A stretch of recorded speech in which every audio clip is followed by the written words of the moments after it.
தான் Mister Gold. தரத்திலையும் அளவுலயும் நோ காம்ப்ரமைஸ். மிஸ்டர் கோல்ட் 100% கடல் எண்ணெய். Meenakshi Institute of Engineering and Technology, Thandalam, Chennai. BTech, CSC, AI and ML, AI and DS, cyber security, IT and ECE. Chennai சில்க்ஸின் ஆஹா ஓஹோ ஆடி சேல் 50% வரை தள்ளுபடி.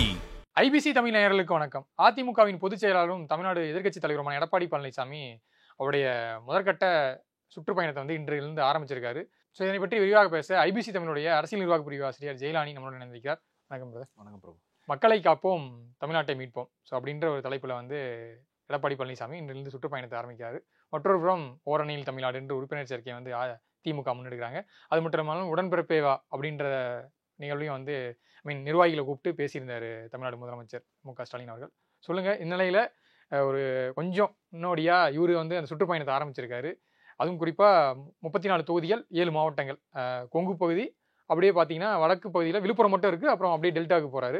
சொல்லுங்கள், எடப்பாடி பழனிசாமி ஆரம்பிச்சிருக்காரு. இது எந்த அளவுக்கு ஒரு அட்வான்டேஜாக இருக்க போகுது? எடப்பாடி பழனிசாமியினுடைய இந்த பயணம் ரொம்ப தாமதமான ஒன்று. அதுக்கு அவருக்கான நியாயங்களும் இருந்துச்சு. அவர் 2021 திமுக ஆட்சி அமைஞ்சதுலேருந்தே பெரும்பான்மையான காலகட்டத்தை உட்கட்சி பிரச்சனைகள்லேயே செலவழிச்சிட்டார். அந்த கட்சி அவருக்கு வருமா இல்லையா அப்படிங்கிற பிரச்சனைகள்லேயே பெரும்பாலும் அவருடைய காலத்தை செலவழிச்சதுனால இப்போ ஆரம்பிச்சிருக்காரு. இது கொஞ்சம் ஆப்டான டைமும் கூட. இன்னும் 10 மாசத்துல தேர்தல் இருக்கு. இதை தாண்டி எடப்பாடி பழனிசாமி இந்த பயணத்து மூலமா அவருக்கு 2 பெரிய அஜெண்டா இருக்கும். ஒன்று, திமுக அரசு மேல மக்களுக்கு இருக்கிற அதிருப்தியை கன்சாலிடேட் பண்றது. இன்னொன்று, அதிமுகவுக்குள்ளேயும் அந்த கூட்டணியிலையும் தன்னை ஒரு வலிமையான ஆளா பொசிஷன் பண்ண வேண்டியது. இந்த 2 அஜெண்டாக்களுமே எடப்பாடி பழனிசாமிக்கு இருக்கு. இந்த 2 விஷயங்களுக்காக தான் அவர் இந்த பயணத்தை தொடங்கி இருக்கிறார். இந்த பயணம் மட்டும் போதுமா அப்படின்னா இது போதாது. எடப்பாடி பழனிசாமிக்கு இருக்கிற சிக்கல்களுக்கு இந்த பயணம் கொஞ்சம் ஹெல்ப் பண்ணும் அவருடைய சிக்கல்களை குறைக்கிறது. ஏன்னா கட்சிக்குள்ள அவருக்கு எதிரான விஷயங்கள் இன்னும் பேசப்பட்டுக்கிட்டு தான் இருக்கு. கூட்டணி இன்னும் உறுதியாகாம தான் இருக்கு. நேற்று தான் அன்வர் ராஜா சொல்றாரு, பாஜக தமிழ்நாட்டில் காலுன்றாது, நீங்க தான் போய் பாஜக கூட கூட்டணி வச்சீங்க. கூட்டணி வச்சுட்டு அந்த கட்சி காலுன்றாதுன்னா 2 இருக்கு.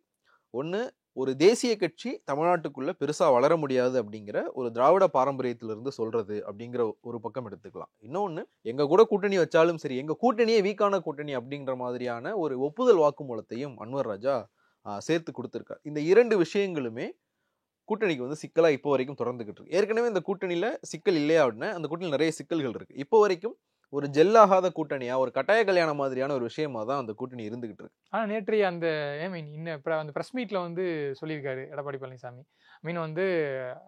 அமித்ஷா அவர்களே அறிவிச்சிட்டாரு, முதல்வர் வேட்பாளர் எடப்பாடி பழனிசாமி தான்ட்டு.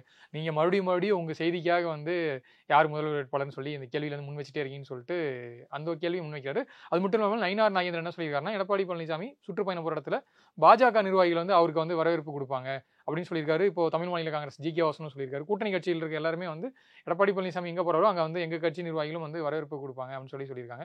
ஸோ இந்த பார்வையிலையும் ஒரு செய்தி வெளிப்படுத்துறாருல்ல. அமித்ஷா என்ன முதலமைச்சர் வேட்பாளரை அறிவிச்சார் அப்படின்றதே ஒரு பலவீனமான ஸ்டேட்மெண்ட். தமிழ்நாடு இதை ஒரு நாளும் ஏத்துக்காது. தமிழ்நாட்டு மக்கள் தமிழ்நாட்டில் இருக்கிற ஒரு கட்சி ஒரு கூட்டணியில செகண்ட் பார்ட்னரா, ஒரு இளைய பங்காளியா ஒரு கூட்டணியில் இருக்கிறத அக்செப்ட் பண்ணிக்கவே மாட்டாங்க. ஒரு கூட்டணி எப்பவுமே ஒரு மியூச்சுவல் ரெஸ்பெக்ட் அடிப்படையிலானது. தமிழ்நாட்டில் இருக்கிற கட்சிகள் கூட்டணி அமைக்கும் போது அந்த கூட்டணிக்கு தலைமையே இருக்கிற கட்சி டிக்டேட் பண்றது வேற விஷயம். தமிழ்நாட்டில் இருக்கிற ஒரு கட்சி டெல்லியில இருக்கிற ஒரு கட்சியோட ஒரு தேசிய கட்சியோட கூட்டணி வச்சிருக்கு. டெல்லியில இருந்து இங்க டிக்டேட் பண்ணப்படுது அப்படிங்கிறது இங்க அக்செப்ட் பண்ணப்பட்டாலே, அதை இங்க இருக்கிற தலைவர்கள் ஏத்துக்கிட்டாலே அது பலவீனமா தான் தமிழ்நாடு பார்க்கும். இதுக்கு கடந்த காலத்துல நமக்கு நிறைய உதாரணங்கள் இருக்கு. இன்னைக்கு எடப்பாடி பழனிசாமி சொல்றாருல, அமித்ஷா என்னை முதலமைச்சர் வேட்பாளர் அறிவிச்சிட்டாருன்னு.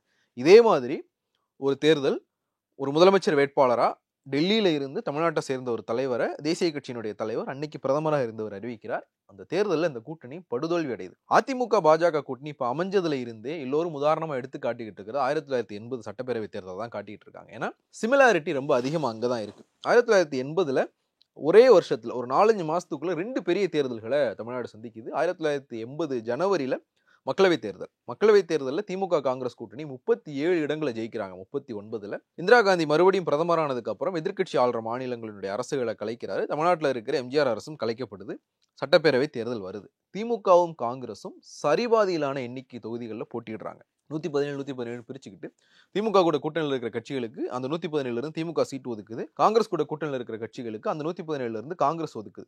அபிஷியலா பார்த்தோம் அப்படின்னா திமுக 112 இடங்களையும் காங்கிரஸ் 114 இடங்களையும் போட்டிடுறாங்க. அப்போ ஒரு பிரச்சனை வருது, யார் முதலமைச்சர் ஆவா அப்படிங்கும்போது காங்கிரஸ் கட்சி என்ன சொல்றாங்கன்னா, யார் அதிகமான இடங்கள் ஜெயிக்கிறோமோ அவங்க முதலமைச்சர் ஆகிக்கலாம் அப்படிங்கிற ஒரு விஷயத்த சொல்றாங்க. இதை திமுக ஏத்துக்க மறுக்கும்போது இந்திரா காந்தி அறிவிக்கிறாங்க, இந்த கூட்டணி வெற்றி பெற்றால் கருணாநிதி முதலமைச்சர் ஆவார் அப்படின்னு. அந்த கூட்டணி படுதோல்வி அடையுது. 4 மாசத்துக்கு முன்னாடி எந்த எம்ஜிஆருக்கு எதிராக இந்த கூட்டணியை வெற்றி பெற வச்சாங்களோ அதே தமிழ்நாட்டு மக்கள் இந்த கூட்டணி நிராகரித்து மறுபடியும் எம்ஜிஆரை முதலமைச்சர் ஆக்குறாங்க. அதுக்கு 2 காரணங்கள் இருந்தது. ஒன்று, முதலமைச்சர் வேட்பாளர் டெல்லியிலிருந்து அறிவிக்கப்பட்டது. இன்னொன்று, கூட்டணி ஆட்சி தான் அமைக்கப்படும் அப்படிங்கிறது உறுதியாக தேர்தல் பிரச்சாரத்திலேயே தெரிஞ்சது. அதை அப்படியே இப்போ அவங்க ரெப்ளிகா பண்ண ஆரம்பிச்சிருக்காங்க. கூட்டணி ஆட்சியா இல்லையா அப்படிங்கிறதுல அங்கே நிறைய குழப்பம் இருக்கு. பாஜக கூட்டணி ஆட்சின்னு சொல்றாங்க, எடப்பாடி பழனிசாமி கூட்டணி ஆட்சி இல்லைன்னு சொல்றாரு.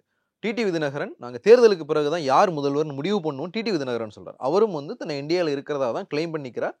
எடப்பாடி பழனிசாமி இதுல 3 ஸ்டேட்மெண்ட் இருக்கு. அவர் இன்னும் சொல்றாரு, கூட்டணி ஆட்சினா கூட்டணி அமைச்சரவை தான் அப்படின்றாரு.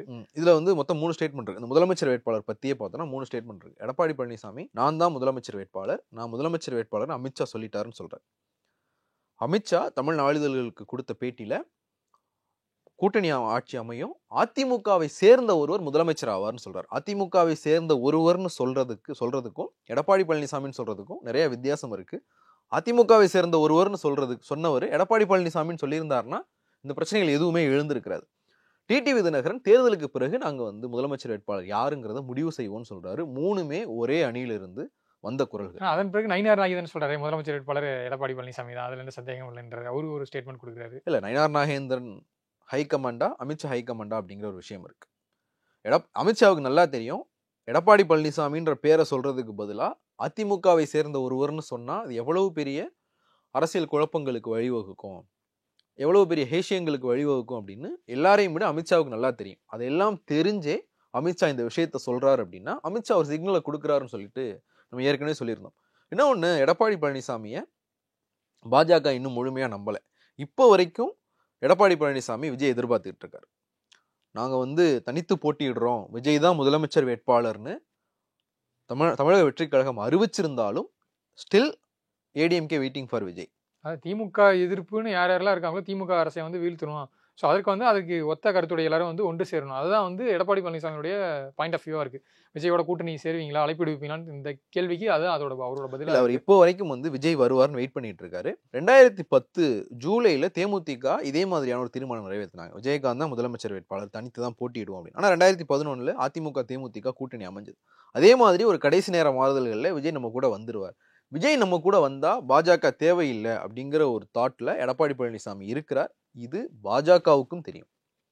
எடப்பாடி பழனிசாமியை ஒரு கிரெடிபிளான ஆளா பார்க்க பாஜக ரெடியா இல்லை. ஏன்னா எடப்பாடி பழனிசாமியினுடைய ட்ராக் ரெக்கார்டு அந்த மாதிரி. தன்னை முதலமைச்சராக்குன சசிகலாவை கட்சியை விட்டு வெளியேற்றினார்.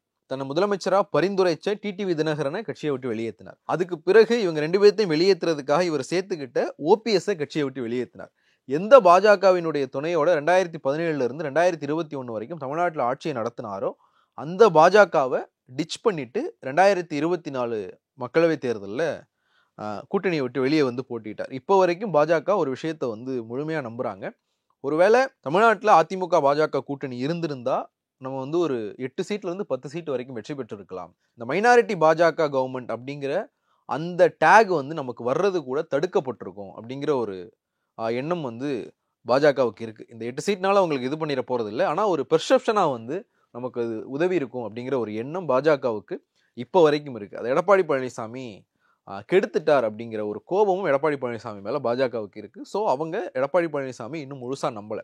இதுல அதிமுகவினர் பண்ற இன்னொரு பெரிய தப்பு என்ன அப்படின்னா, இவங்க தேர்தல் வரைக்கும் இந்த கூட்டணியை கண்டினியூ பண்ண போறாங்க, விஜய் வரப்போறது இல்லை, இவங்களால பாஜக விட்டு வெளில வரப்போறது இல்லை அப்படின்னா அவங்க இப்படி இந்த கூட்டணியை ஹேண்டில் பண்ணக்கூடாது. பாஜகவால தமிழ்நாட்டில் காலூன்ற முடியாது அப்படின்னு அன்வர் ராஜா பேசக்கூடாது. ஏன்னா இந்த கூட்டணி அவங்க பாஷையிலேயே சொல்லணும்னா இது பொருந்தா கூட்டணி தான். ஸ்டில் இது ஒரு பொருந்தா கூட்டணி, கொள்கை கூட்டணி கிடையாது. திமுகவை தோற்கடிக்கணும் அப்படின்றதுக்காக ஒரு அவசர கதிக்கு உருவாக்கப்பட்ட ஒரு கூட்டணி தான். பட் கூட்டணி யாரும் விமர்சிக்கல. ஆனால் இந்த மாதிரி கூட்டணி ஆட்சி அப்படின்னு சொல்லும் போது தான் இந்த மாதிரியான கருத்துக்கள்லாம் வெளிவர கூட்டணிக்குள்ள எழுற எல்லா முரண்களுமே கூட்டணியை பாதிக்கும். நீங்க அரசியல் எப்பவுமே 1+1 2 இருக்கணும்னு எந்த அவசியமே கிடையாது. அதிமுக 1 பாஜக 1 அப்படின்னா இந்த 1+1 2 கிடையாது, இந்த 1+1 0. ஏன்னா அதிமுகவும் பாஜகவும் சேரும்போது அதிமுகவுக்கு விழுகிற பாரம்பரிய வாக்குகள் பாஜகனால விழாம போகும். நெகட்டிவ் வாக்குகள் அதிகம் அதிமுக பாஜக சேரும்போது. இப்போ திமுக கூட்டணியில பாத்தீங்கன்னா திமுக பிளஸ் காங்கிரஸ் 1+1 2 கிடையாது 3. திமுகவுக்கான ஓட்டு அந்த கூட்டணிக்கு விழும், காங்கிரஸுக்கான ஓட்டு அந்த கூட்டணிக்கு விழும், திமுகவும் காங்கிரஸும் கூட்டணி வச்சதுனால சில ஓட்டுகள் அங்கே விழும். அதைத்தான் இப்போ நீங்க பாமக விசிகா கூட்டணி பார்த்தீங்கன்னா அது 1+1 0 தான், அது -1 கூட சொல்லலாம். நீங்க இது வந்து ஜெல்லே ஆகாத கூட்டணி, அப்படியான ஒரு கூட்டணி அமைச்சிட்டு அந்த கூட்டணி இன்னும் ஜெல் ஆகலை அப்படிங்கிற மாதிரியான தோற்றங்களை தமிழ்நாட்டு மக்களுக்கு நீங்க கொடுத்துக்கிட்டே இருந்தீங்கன்னா இந்த கூட்டணி நீங்க கண்டினியூ பண்றது வந்து உங்களுக்கு பெரிய பேக் ஃபயர் ஆகும். அதை கண்டினியூஸா அதிமுக தலைவர்கள் செஞ்சுக்கிட்டே இருக்கிறாங்க. இல்லை அவங்களுடைய எண்ணம் அப்படிங்கிறது பாஜகவை டிச் பண்ணிட்டு தாவேகா கூட போறது அப்படின்னா இந்த ஃபார்முலா கரெக்ட், இந்த அஜெண்டா கரெக்ட். ஆனா நீங்க பாஜக கூட தான் தேர்தல் வரைக்கும் கூட்டணியை கண்டினியூ பண்ண போறீங்க அப்படின்னா இது வந்து ரொம்ப மோசமான ஒரு ஸ்ட்ராட்டஜி. தேர்தலில் பெரிய அளவில் அடிவிடும். ஏற்கனவே உங்களுக்கு நிறைய வந்து பேகேஜஸ் இருக்கு. கூட்டணி ஆட்சின்றது ஒரு பேகேஜ், முதலமைச்சர் வேட்பாளர் யாருன்றதை பத்தின குழப்பம் ஒரு பேகேஜ், அதிமுக பாஜக கூட்டணி அப்படின்றது ஒரு பேகேஜ். நீங்க அதிமுகல இருந்து யாரெல்லாம் வெளியேற்றுனீங்களோ அவங்களையும் உங்க கூட்டணிக்குள்ள வைக்க போறீங்களான்றது ஒரு பேகேஜ். ஏன்னா ஓபிஎஸ் டிடிவி தினகரன் இவங்க 2 பேரும் இந்த கூட்டணிக்குள்ள வர்றாங்க, இவங்க ஆட்களுக்கு நீங்க சீட்டு கொடுக்குறீங்க அப்படின்னா, உதாரணத்துக்கு உசிலம்பட்டி தொகுதியில இப்ப இருக்கிற எம்எல்ஏ ஐயப்பன் ஓபிஎஸ்னுடைய ஆதரவாளர். நீங்க அந்த தொகுதியில ஐயப்பனுக்கே சீட்டு கொடுத்தீங்கன்னா எடப்பாடி பழனிசாமி பக்கம் உசிலம்பட்டில இருந்து ஒருத்தர் போய் நின்னார்ல, அவருக்கு நீங்க என்ன பண்ண போறீங்கன்ற ஒரு கேள்வி இருக்கு. டிடிவி தினகரனுடைய வேட்பாளர் ஒருத்தர் இந்த கூட்டணியில ஒரு தொகுதியில போட்டியிடுறாருன்னா டிடிவி தினகரனை எதிர்த்து எடப்பாடி பழனிசாமி பக்கம் வந்து ஒருத்தர் நின்றுப்பார்ல, ஒரு பொட்டன்ஷியல் கேண்டிடேட் ஒருத்தர் நின்றுப்பார்ல, அவருக்கு நீங்க என்ன பண்ண போறீங்க? அவருக்கு எடப்பாடி பழனிசாமி துரோகம் பண்ண போறாரான்ற ஒரு கேள்வி இருக்கு. இத்தனை பேகேஜ் இருக்கும்போது நீங்க திருப்பி இந்த கூட்டணியையும் ஒரு பிரச்சனைக்கு உள்ளாக்குறதா மாத்துனீங்கன்னா இது எந்த வகையிலும் உங்களுடைய இந்த கூட்டணி அமைச்சதுக்கான நோக்கத்தை நோக்கி உங்களை நகர்த்தவே செய்யாது. அதை பண்ணிக்கிட்டு இருக்காங்க. எடப்பாடி பழனிசாமியினுடைய இந்த பயணம் இதை சரி பண்ணுதான்னு பார்க்கணும். ஏன்னா பல சுற்றுப்பயணங்கள் வந்து கூட்டணிகளை ரொம்ப ஸ்ட்ராங் ஆகியிருக்கு. 2017க்கு பிறகு இப்போ இருக்கிற திமுக கூட்டணி 2017 தான் அவங்க பொது பிரச்சனைகளுக்காக ஒன்றிணைய ஆரம்பிக்கிறாங்க. 2018 ஏப்ரல்ல காவிரி மீட்பு பயணம் ஒன்று ஸ்டாலின் தொடங்கினார். அந்த பயணம் 2 வேற வேற இடங்கள்ல இருந்து தொடங்குச்சு. திருச்சியில இருந்து இன்னொன்று கடலூர்ல நினைக்கிறேன். 2 பயணம் தொடங்கி ஒரு இடத்துல வந்து அவங்க சந்திச்சு ஒன்னா வந்து சென்னைக்கு வந்தாங்க. ஸ்டாலின் வந்து திருச்சியில முக்கம்புல வந்து அவருடைய பயணத்தை தொடங்கினார். இன்னொரு பயணம் வந்து கூட்டணி கட்சி தலைவர்கள் தான் தொடங்கினாங்க. எல்லா கூட்டணி கட்சிகளினுடைய தலைவர்களும் அந்த பயணத்தில் இடம்பெற்றாங்க. திமுக கூட்டணியுடைய இன்டாக்ட்னஸ்க்கு அது ஒரு பெரிய காரணம். நீங்க இப்போ வரைக்கும் இந்த திருப்புவனத்துல அஜித்தினுடைய மரணத்திற்கு எதிராக, அந்த அஜித் கொலைக்கு எதிராக நடந்த அந்த போராட்டத்தை தவிர இவங்க கூட்டணியா சேர்ந்து போராட்டங்கள் நடத்தல. நீங்க கூட்டணியா சேர்ந்து போராட்டங்கள் நடத்தணும். இந்த பயணத்துல வரவேற்பாங்கன்னு இருக்கே ஒழிய தலைவர்கள் ஃபுல் ஃபிளெஜ்டா பங்கேற்பாங்களா அப்படிங்கிற ஒரு கேள்வி இருக்கு. நீங்க பல நகரங்கள்ல அண்ணாமலையினுடைய அந்த பயணத்துல எண்மக்கள் அந்த யாத்திரையில எப்படி தேசிய பாஜகவுடைய தேசிய தலைவர்கள் கலந்துக்கிட்டாங்களோ அதே மாதிரி இந்த பயணத்திலையும் அவங்க கலந்துக்கிட்டாங்கன்னா அந்த கூட்டணியினுடைய அந்த இன்டாக்ட்னஸ் அதிகப்படுத்தும். மக்கள் கிட்ட இவங்க ஒன்னாதான்ப்பா இருக்கிறாங்க அப்படிங்கிற ஒரு எண்ணத்தை ஏற்படுத்தும். அதுதான் கூட்டணிக்கு நலம் பயக்கும். இந்த விஷயங்களை எல்லாம் எடப்பாடி பழனிசாமியால செய்ய முடியுது அப்படின்னா தான் இந்த பயணம் வெற்றிகரமான ஒரு பயணமா மாறும். இல்லைன்னா ஒரு வலுவான கட்சியா ஒரு வலுவான தலைவரா எடப்பாடி பழனிசாமி மாறுறதுக்கான வாய்ப்பை கொடுக்கும். எப்படி 2015 நமக்கு நாமே பயணத்துக்கு பிறகு ஸ்டாலினுக்கு ஒரு எட்ஜ் கிடைச்சது இல்லையா, அப்படியான ஒரு எட்ஜ் எடப்பாடி பழனிசாமி கிடைக்கும். அந்த எட்ஜ் ஆட்சி அமைக்கிறதுக்கு போதுமானதா இருக்குமா அப்படிங்கிறது வந்து மிகப்பெரிய கேள்வி. அது ஆட்சி அமைக்கிறதுக்கு போதுமான அந்த எட்ஜை எடப்பாடி பழனிசாமி உருவாக்குவாரா இல்லையா அப்படிங்கிறது தான் அவருக்கு இருக்கிற டாஸ்க் இந்த பயணத்தில். அதை தாண்டி நீங்கள் சொன்ன மாதிரி இப்போ 2ஆம் கட்ட தலைவர்களும் வந்து ஒரு சின்ன அதிருப்தியில் இருக்காங்க. ஸோ அந்த சில பேர் வந்து சோர்வடைஞ்சிருக்காங்க நிர்வாகிகள்லாம். ஸோ அதை போகிறதுக்காக இந்த சுற்றுப்பயணம் வந்து அந்த வகையில் ஹெல்ப் பண்ணும். இன்னொன்று அதை தாண்டி அவர் அதிமுக ஸ்ட்ராங்காக இருக்கக்கூடிய கொங்கு மண்டலம், அதை தாண்டி இப்போ அதிமுக வந்து கொஞ்சம் சரிவை சந்திச்சுட்டு இருக்கிற டெல்டா, இது ரெண்டையும் சூஸ் பண்ணி இது ரெண்டையுமே அந்த ஒன்று வந்து ஸ்ட்ராங்காக இருக்க போகுது, இன்னொன்று வந்து வீக்காக இருக்க போகுது. இது ரெண்டையுமே சூஸ் பண்ணியிருக்காரு. ஸோ இது எந்த அளவுக்கு கை கொடுக்கும், இது எப்படி பேலன்ஸ்டாக வந்து ஹேண்டில் பண்ணுறதுக்கு? ஸோ இதில் என்ன காரணம்? டெல்டாவில் அதிமுக வந்து இப்போ பலவீனம் அடையலை. டெல்டாவில் அதிமுக பலவீனமாக தான் இருக்கு. காலங்காலமாக வந்து திமுகவினுடைய கோட்டை தான். நீங்கள் சசிகலா ஓபிஎஸ் இவங்களுடைய வெளியேற்றத்துக்கு பிறகு டெல்டாவில் அதிமுக மிகப்பெரிய சரிவை சந்திச்சிருக்கு. எடப்பாடி பழனிசாமி இந்த பயணத்தை டெல்டால இருந்து தொடங்கி இருக்கணும். அவர் ஏன் திருப்பி கொங்கு மண்டலத்துக்கு போனார்னு தெரியல. அவர் திருப்பி கொங்கு மண்டலத்தை சூஸ் பண்றது அவர் கொங்கு மண்டலத்துக்கான தலைவர் அப்படிங்கிற விமர்சனத்தை அதிகப்படுத்திக்கிட்டே இருக்கும். ஒன்று அவர் இதை டெல்டால இருந்து தொடங்கி இருக்கணும், இல்லைன்னா தென் மாவட்டத்தில் ஏதாவது ஒரு இடத்துல இருந்து தொடங்கி இருக்கணும். இந்த இடத்துல வந்து திருப்பி ஒரு விஷயத்தை வந்து இவங்க லூஸ் பண்ணிட்டாங்க. நீங்கள் கோயம்புத்தூர்ல இருந்து இதை ஆரம்பிச்சிருக்க கூடாது, டெல்டால இருந்து திருச்சியில இருந்தே கூட தொடங்கி இருக்கலாம், இல்லை தென் மாவட்டத்தில் ஒரு இடத்துல தொடங்கி இருக்கலாம். இல்லையா திமுகவுக்கு சாதகமான பகுதியா பார்க்கப்படுற இப்போ அதிமுக சவால் கொடுக்குற அளவுக்கு வளர்ந்துருக்கிற வட தமிழ்நாட்டில இருந்தே தொடங்கி இருக்கலாம். நீங்க திருப்பி போய் கொங்கு மண்டலத்துல இருந்து தொடங்கி ஏற்கனவே உங்களுக்கு இருக்கிற அந்த கொங்கு கலரை வந்து இன்னும் அதிகப்படுத்தி இருக்காரு எடப்பாடி பழனிசாமி. இந்த விஷயங்களை எல்லாம் அதிமுகவுக்குள்ள உட்கட்சி பூசல் இல்லாம இல்லை, ஒரு ஆளும் கட்சியான திமுகவுக்குள்ள இருக்கிறதை விட உச்சகட்டமான உட்கட்சி பூசல் அதிமுகவுக்குள்ளேயும் இருக்கு. அவர் ஈவன் சென்னையில இருந்தே கூட தொடங்கியிருக்கலாம். தமிழ்நாட்டை வந்து மண்டலங்களா பிரிச்சு பார்த்தோம் அப்படின்னா தமிழ்நாட்டில் இருக்கிறதுல ஒரு மண்டலத்திலே அதிமுக ரொம்ப ரொம்ப ரொம்ப வீக்கா இருக்கு. நீங்க எவ்வளவு ரொம்ப வேணாலும் போட்டுக்க, வீக்கா இருக்கு அப்படின்னா அது சென்னை மண்டலம் தான். ஸோ சென்னையில இருந்தே கூட இந்த பயணத்தை தொடங்கி இருக்கலாம். சென்னையில வந்து அதிமுகவுக்கு 9 மாவட்ட செயலாளர்கள் இருக்கிறாங்க. மொத்தமே திசை 8 தான். இந்த 9 மாவட்ட செயலாளர்களும் 9 திசையில போய் நிற்பாங்க. அந்த அளவுக்கு இங்கே உட்கட்சி பூசல் இருக்கு. ஸோ அவர் சென்னையில இருந்தே வந்து ஒரு விஷயத்தை தொடங்கி இருக்கலாம்.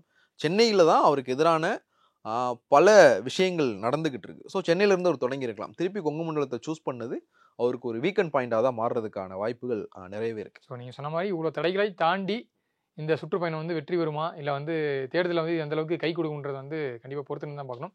நேரம் ஒதுக்கி பல தகவலை பகிர்ந்துட்டீங்க. நேரத்திற்கும் நன்றி. நன்றி ப்ரோ. அதான் மிஸ்டர் கோல்டு, தரத்திலையும் அளவுலையும் நோ காம்ப்ரமைஸ். மிஸ்டர் கோல்ட் 100% கடலெண்ணெய். Meenakshi Institute of Engineering and Technology, Tandalam, Chennai, BTech, CSE, AI&ML, AI&DS, Cyber Security, IT and ECE. Chennai Silks and ஆஹா ஓஹோ ஆடி சேல் 50% வரை தள்ளுபடி.